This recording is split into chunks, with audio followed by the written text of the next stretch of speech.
শাওন ম্যাডামও বিয়ে নিয়ে খুশি। তার মানে স্যার ওনার পছন্দের কোনো ছেলেকেই বেছে নিয়েছেন ওনার পাত্র হিসেবে। কিন্তু কে এসে? না শুভ, সব ফাইলগুলোই সই করে দিলাম। অফিসিয়াল কাজ শেষ, শুধু একটা ব্যক্তিগত কাজ বাকি আছে। শাওনের ব্যাপারে তার সঙ্গে আমার একটা কথা আছে। আচ্ছা, এই নিন স্যার আপনার ফোন।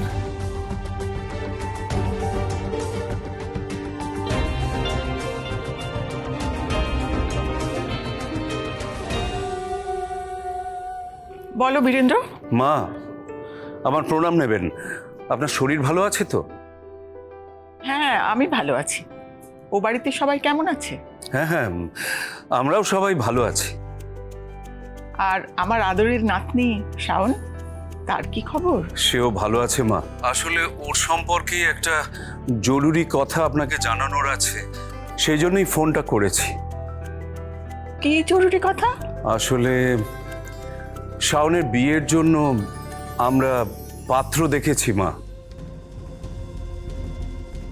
সেদিন ফার্ম হাউসের ঘটনার জন্যই কি স্যার রাতারাতি ম্যাডামের বিয়ে ঠিক করে দিলেন?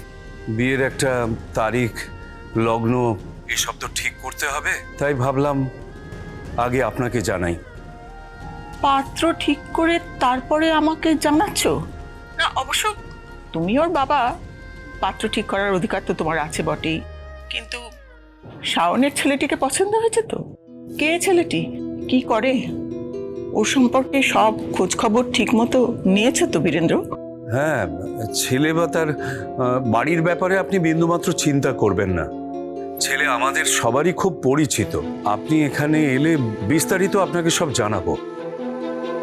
বেশ, কিন্তু শাওন কি বিয়েতে রাজি বীরেন্দ্র? আসলে হঠাৎ করে এভাবে শাওনের বিয়ের সিদ্ধান্ত নেওয়াতে আমিও ভেবেছিলাম শাওন হয়তো বিয়েতে রাজি নাও হতে পারে, কিন্তু মা, ওর সঙ্গে আমি কথা বলে জেনেছি ওর এই বিয়েতে সম্মতি আছে। শাওনও ছেলেটিকে খুব পছন্দ করেছে। শাওন ম্যাডামও বিয়ে নিয়ে খুশি। তার মানে স্যার ওনার পছন্দের কোনো ছেলেকেই বেছে নিয়েছেন ওনার পাত্র হিসেবে। কিন্তু কে এসে?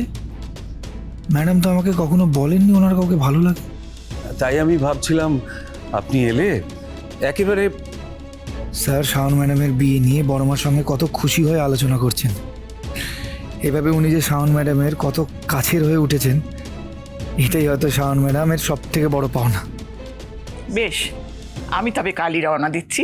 বেশ, কালই আসলে তো খুবই ভালো হয়। আমি গাড়ি পাঠিয়ে দিচ্ছি আপনাকে আনার জন্য। রাখলাম মা। শুভ। হ্যাঁ স্যার, বলুন। বলছি, বাড়ি যাওয়ার আগে একবার শাওনের সঙ্গে দেখা করে যাও।